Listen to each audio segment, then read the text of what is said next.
Hey, Aubrey, how's it going today? I'm great. How are you? I'm awesome. I'm awesome. I mean, do you like to quote movies a lot? First of all, are you a movie watcher? Oh, yes. I'm a huge movie buff. If you guys listen to the IELTS Energy podcast, you know that because Jessica and I end up talking about You movies a talk about lot. movies a lot. I Mhm. watch movies a lot. In fact, I just went to Top Gun at the theater last Oh, night. you It saw was Top Gun. amazing. Oh my gosh. I've heard it's getting really good reviews on Rotten It Tomatoes. really did a good job, especially if you've seen the first Top Gun movie. This was so nostalgic, where there are a lot of throwbacks, a lot of really fun stuff. It had all the feels, great action. I highly recommend it. That's classic because that kind of setup where you're taking an actor who was huge in that movie, 30 years ago, it could be a disaster and it could be great depending on how you do it. And it sounds like they really Totally. did it well. I want to go this weekend and see that Yes, movie. they did it well. Tom Cruise is an excellent actor. Yes. And it was a really fun movie because there are so many quotes from that movie that you don't realize people say all the time. Sometimes we say these movie quotes and we don't think about the movie it's from. It just becomes part of the culture. Like in Yes. Top Gun, when they say, I feel the need for For speed. speed. We say that all the time just to be funny, like when we're about to zoom in the Tesla, we'll say that. And you don't Oh, think that's so about, fun. and then you watch an old movie and you're like, that's where that quote comes from. It's so true. And I'm sure for you guys, for our listeners, you have your own movies where you probably take the quotes and put them into your native language, and everyone knows what you're talking about. Right. So now your next step here with us is to get to the point where you can do that in English, hear Yes, them, this listen is for them, and also use them. Right, Aubrey? totally, it's such a good skill because when you quote a movie, you have like an inside, not an inside joke, but this inside connection with people where you Yeah. make it like, oh, we both have seen that movie. We both have heard this line. Yep. You're sharing culture together. And it's such a good way to bond and build connections. It really does build connection. And I've been thinking about why that is. It's because you both understand kind of the narrative in that movie and what was going on, right? Exactly. Right. Yeah. And just even whenever you find that you both enjoy a certain movie or a certain genre, you have one more thing in common, one more thing to chat about.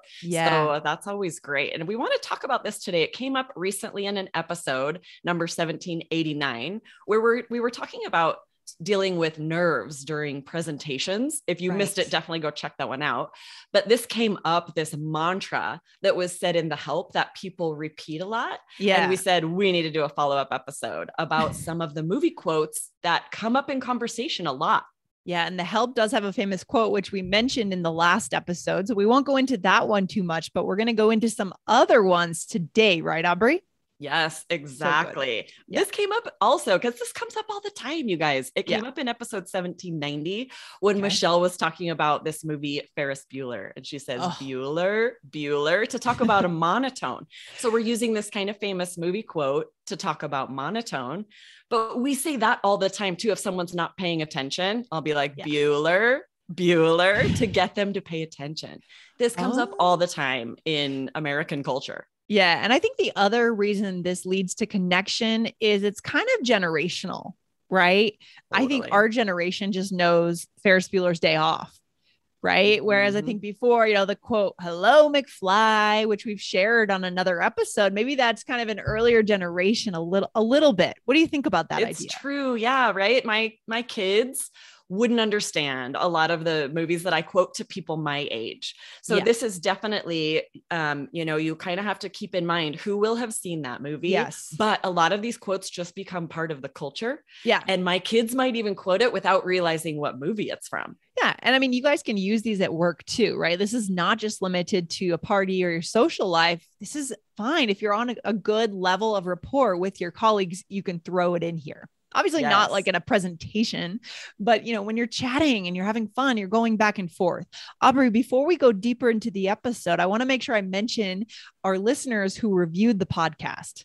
Oh, yes, for sure. Yeah. So I want to say thank you to Mohammed Panahi, Mariam, Wang AE, Silk Road 1123, and Fatime Aramesh. Thank you so much, guys, for reviewing our show. If you haven't reviewed it yet, guys, go over and leave a review for All Ears English, and you might hear your name on the show. Right, Aubrey? Yes, awesome. Thanks for the reviews, guys, and the ratings. Yes, It I really love gives them. us all the good feels. Yeah, it's so cool. It's so cool to see that you guys are loving this show and that you're sharing it with your friends. Definitely. All right, Awesome. let's dive into some of these. Some you might be familiar with. You guys watch TV, you watch movies, and you may have just heard people quote these and either known where the movie was from or not. But now you're going to start recognizing them when you're out and about, when you're having English conversations, even more because they come up really often. Yeah, that's true. So the first one, Aubrey, goes way back to The Wizard of Oz. So famous. Right? Yes, right. Do you like that movie, The Wizard of Oz? I love it. So much. I mean, it's a classic, right? I wouldn't say I don't like it. I have nothing against it. And is it Judy Garland who was in it? Yes. Right. Yes. So there was a famous documentary that came out about her. So interesting life. Challenges. Exactly. So there's a lot to talk about there for sure. Yes, but you guys have probably heard this quote where Dorothy, the main character, says, "There's no place like home to get back home." And we say this all the time, word for word, just like this, when we come back home after a trip, maybe, and you've been staying in hotels or you've been camping, you might just get home and say, "Oh, there's no place like home." But do you know what's interesting about this one is it's almost literally become more of an idiom that's embedded fully in the language. And I forgot that it was actually from The Wizard of Oz. Exactly, that's interesting. Right? Yeah. That's what I was saying. They just become part of the culture. Right. My kids might say this even if they've never seen The Wizard of Oz, because it's just become part of, like you said, an idiom, an expression that we say all the time. And not all of them are to that level yet, right? I mean, the Bueller one is not, obviously. And there's another one from The Wizard of Oz, Aubrey. It's we're not in Kansas anymore, Toto, right?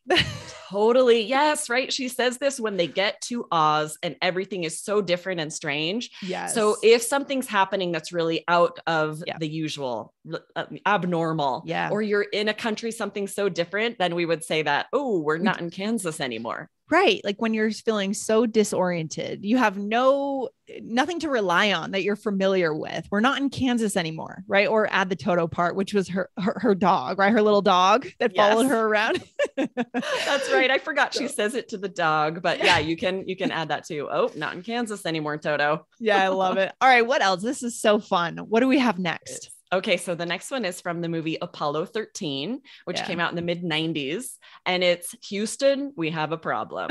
I say this all the time. If there's just there's a problem, can't figure something out, something's going wrong. Yeah. You don't just say, oh, there's a problem. You say, Houston, we have a problem. And of course, I mean, Houston, Texas, which I guess is where the control center was. Exactly, for NASA. So they are talking to all of the engineers at NASA to let them know there's a problem. Interesting. So it's really a fun thing to say if something's going a little bit wrong. Yeah. What would be an example recently that if you could think of something, Aubrey, where you used that and there was some kind of problem? My daughter, this happens a lot with my kids, right? Okay. My daughter had left her phone at home and we didn't know where she was. She hadn't let us know where she was going. Surely she just left with friends. She's 16 years old, 16. Yeah. She has some independence, but when I found her phone on the desk, I was trying to text her and I heard it buzz on my desk. I picked it up and was like, Houston, we have a problem. I love that. That's a good example. Or if your kids are really young and they accidentally put dish soap in the dishwasher and you come home and the typical Bubbles problem, everywhere. Right? Where the kitchen is flooded. Houston, we have a problem. So those are just some household examples, guys, but great one. Not quite to the level of literally just a phrase we say without connection to the movie, but a very common one, right, Aubrey? Totally. Exactly. We're all thinking of that Apollo 13 movie when we say it, but we say it for any problem. Definitely doesn't have to have anything to do with NASA, right? We just say it for anything going wrong. Isn't it interesting how certain phrase, I mean, Apollo 13, it was a great movie, but it wasn't like Titanic that had record breaking, movie sales as far as I know. So it's interesting that, that quote just was grabbed and translated into the culture. Totally. It's fascinating. I bet the average person on the street hasn't actually seen that movie, especially anyone younger than us a little bit, but they still will not be surprised to hear that phrase. That is weird. I love that. Interesting. That's every producer's dream, right? Movie producer's dream. Exactly. Right. What else? To have your film live in history, become a part of the culture. For sure. For sure. So then we have another one, which is what, Aubrey? Yes. So this comes from The Adventures of Sherlock Holmes, where Sherlock Holmes says to his partner Watson, "Elementary, my dear Watson." Yes. And this is an old movie too, right? This came out the same year as The Wizard of Oz, 1939. And we see it when you figure out a problem or someone asks you a question and you know the answer. You might say, "Elementary, my dear Watson," meaning, oh, I know the answer to that. Right. And elementary, it means basically basic, right? It's basic, my dear Watson, right? And we have the word elementary for elementary school for kids, right? Between what ages, Aubrey? Yeah, from about age 5 to 12 is elementary school. Yes. So we're thinking any of the subjects they would cover, the easier math, all of that would be elementary education. Right. We would be able to solve those math problems maybe. He's saying this is a very elementary question. It's a good adjective to describe something as simple or easy. I kind of feel like this can only be said with a British accent in a way. I don't know. Or those of it, we're like trying and butchering the British accent. Right. I don't personally use this, but I want you guys to, you can use it or you can just recognize it, right? If someone just says this, you want to know what they're saying, right? Mm-hmm. Yes, exactly. Okay. This next one, I don't really know actually. Oh, really? Okay. So the film is On the Waterfront, which a lot of people haven't seen. It's from 1954, but I say this a lot. I hear this a lot, especially when you're playing sports. Something goes wrong and you like lose, you're not going to win. You'll say, "I could have been a contender," meaning like I had a chance at one point. I could have won, but then I did something wrong. I made a mistake. There's a whole, a longer phrase that's pretty famous, right? Where he's saying, "You don't understand. I could have had class. I could have been someone. I could have been a contender." But usually when we quote it, or you will hear it quoted, you'll just say, "I could have been a contender." That's interesting. I love this. Yeah. And I like that on this episode, Aubrey, we have quotes from all throughout the 1900s. We're not just talking about quotes from the 90s, the 2000s, right? We're going way back in history because these quotes have been embedded in the language. So good. Exactly. Yeah. Like the older the film, the more it's multi-generational, more people are aware of it. We've heard it for years and years and years. So it becomes embedded in the culture. Newer movies, there's definitely quotes that come from newer movies that you've heard, maybe from Forrest Gump, "Life is like a box of chocolates," or something like that. But it'll take a few years for those to really get embedded in the culture so much. Or not. I mean, some of them might go away. I don't know about the box of chocolates. Maybe it'll last, maybe not. We don't know. But these ones are here forever because they've lasted more than 50 years. So good. Exactly. Right. We still hear them. Okay. The next one's really fun. It's from a movie called Midnight Cowboy from 1969. Okay. I say this all the time. I hear this all the time. Really? If you are walking and someone cuts you off or maybe nearly hits you or isn't paying attention to you, you can say, "I'm walking here." And often they'll say it twice because in the movie it's twice. "I'm walking here. I'm walking here." Okay. All I can think about is our listeners know you lived in New York for a while. So all I can think about is you in like the East Village and everyone's bumping you and you're like, "I'm walking here. I'm walking here." Yes, right. And you see it, it's been in newer movies too. You'll see them quote that movie in another movie. They're crossing a road and a car like almost hits them and they'll hit the, the hood and say, "I'm walking here." So it's embedded in culture and one of those quotes that you hear in other movies. Oh, I feel like I always learn so much on these episodes with you, Aubrey. This is what because I'm such a movie buff. This is great. This is great. So good.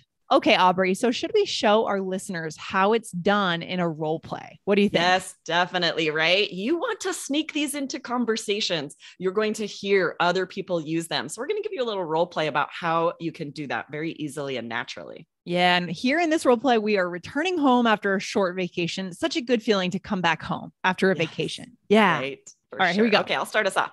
Okay. There's no place like home. Seriously, I can't wait to sleep in my own bed.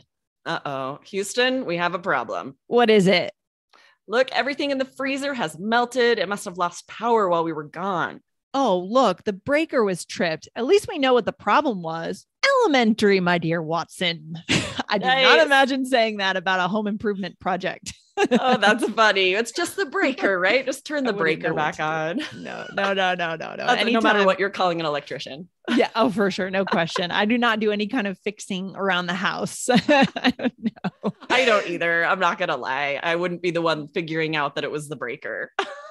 No way. All right. So what did we use here? We used some of these ones here. Yes. Yeah. I started very first with the one from Wizard of Oz. We walk in the door and I just say, oh, there's no place like home. Yes. And then you said, oh, Houston, we have a problem, right? I've come in, I've noticed something's wrong. Maybe I can smell the stuff in the freezer or there's stuff leaking out of the freezer. I see there's a problem. And I would say this right away. Like, oh, Houston, we have a problem. Interesting. I love it. And it's fun to say. It's fun. Like you are kind of, you're playing around. You're being playful when you're doing this. Right. And I don't think if it was something really, really dangerous, an emergency, you wouldn't use it. Right, Aubrey? No, that's a good point. Right. If you just saw someone get hit by a car or something more serious, you're not going to say this. It's a little playful of like, oh, shoot. Something's gone wrong, but it's clearly not that serious. Yeah. So that's important to remember because I think if it were an emergency, you wouldn't have time to think about that quote. Right. You wouldn't really. Yeah. And then at the end, I said, oh, look, the breaker was tripped. At least we know what the problem was. Elementary, my dear Watson. So I'm saying that's easy. I can fix that. No problem. Right. Yes. That's funny how immediately you're like, oh, I wouldn't say that because it's true. This is only applicable if it's a very simple fix, something that's very easy. You understand what it is. So if this is something difficult or challenging for you, you wouldn't say it. But if it were, you'd just be like, elementary, my dear Watson. For sure. I love it. So what's the takeaway for our listeners today? This has been a really fun episode. Yes, so fun. Natives throw famous movie quotes into conversations all the time. You guys are going to start hearing these that we shared today in movies, in conversations with coworkers and friends. And it's a really fun way to build connection through this shared cultural experience. Yeah, guys, so good. Remember, here we are all about connection, right? How can we connect? And this is one of the ways to do it. You can choose a few of them, try them out, but most importantly, expect to hear them so that you can respond the right way to really connect. I love it. So good. For sure. Go see these films if you haven't. Listen for the line and then listen for them elsewhere, right? Practice using a couple so that, like you said, you can use them when chatting with a friend or a coworker. I love it. So good. Well, Aubrey, thanks for bringing these on the show. Thanks for bringing us back into the 1900s too. How cool to have that historical angle on English. I love it. Yes. All right. Well, you have a good day. I'll talk to you in the next one. You too. See you later, Lindsay. Bye. Bye.